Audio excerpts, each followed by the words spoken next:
اعوذ باللہ من الشیطان الرجیم بسم اللہ الرحمن الرحیم۔ معزز سامعین، السلام علیکم ورحمۃ اللہ وبرکاتہ۔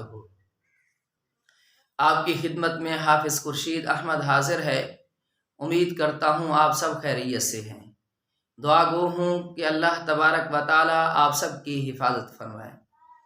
معزز سامعین، آج میں آپ کے سامنے تہجد نماز کا طریقہ کار، اس کی رکعتوں کے بارے میں عرض کروں گا کہ اس کی رکعت 12 ہیں، 8 ہیں، 4 ہیں۔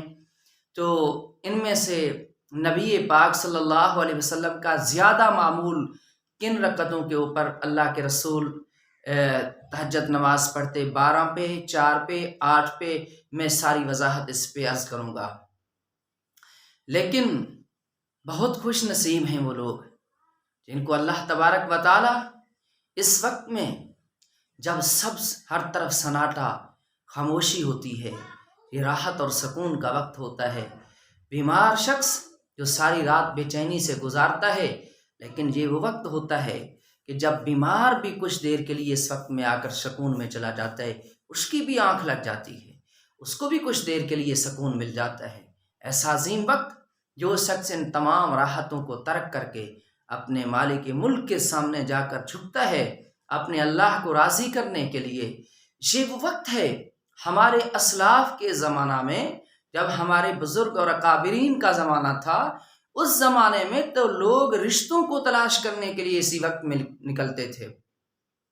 جا کر دیکھتے، یعنی بچی والا ہے وہ نکلتا باہر رات کو تہجد کے وقت، جا کر دیکھتا مساجد کو چکر لگاتا، جس مسجد کے اندر دیکھتا کہ یہ نوجوان اللہ کے سامنے سجدہ ریز ہے، قیام میں کھڑا ہے، رکوع میں ہے اللہ کے سامنے، آنکھوں سے آنسو جاری ہیں، پھر وہ اس کے بعد اس کی ساری کیفیت کو دیکھنے کے بعد اس کے بعد چلا جاتا اور اس کے سامنے رشتے کے بارے میں کہہ دیتا۔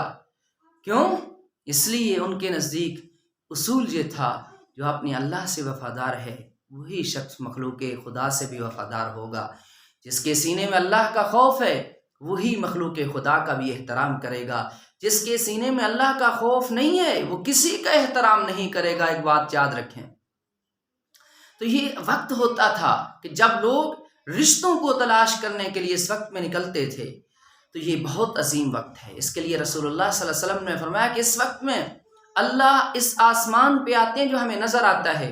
اس کا مطلب جو میں سمجھتا ہوں وہ یہ ہے کہ اللہ اپنی رحمت کو انسانیت کے قریب کر دیتے ہیں اس وقت، اور زمین پہ فرشتوں کو نازل کرتے ہیں۔ وہ فرشتے پوری زمین پہ پھیل جاتے ہیں۔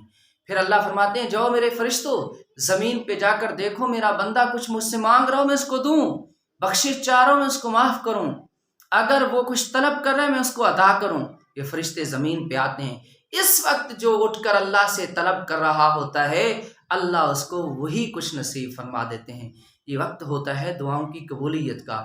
اٹھا کریں، بہت خوش نصیب ہیں وہ لوگ جو اس وقت اٹھ کر اپنے مالک کے سامنے آنسو بہاتے ہیں۔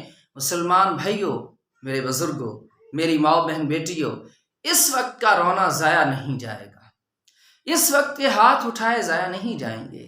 اللہ ضرور دعاؤں کو اس وقت قبول فرماتے ہیں۔ اب چلتے ہیں تہجد نماز کی رکعتوں کی طرف۔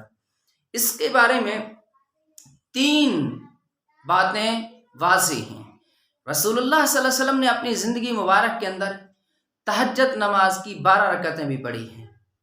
آپ صلی اللہ علیہ وسلم کی سنت سے 8 رکعتیں بھی ثابت ہیں۔ پیارے محبوب صلی اللہ علیہ وسلم کی سنت مبارک سے 4 رکعتیں بھی ثابت ہیں۔ لیکن آقا دو جہاں صلی اللہ علیہ وسلم کا زیادہ معمول 8 رکعتوں کے اوپر تھا۔ نبی پاک صلی اللہ علیہ وسلم زیادہ 8 رکعتیں پڑھتے تھے، لیکن 12 بھی 4 بھی۔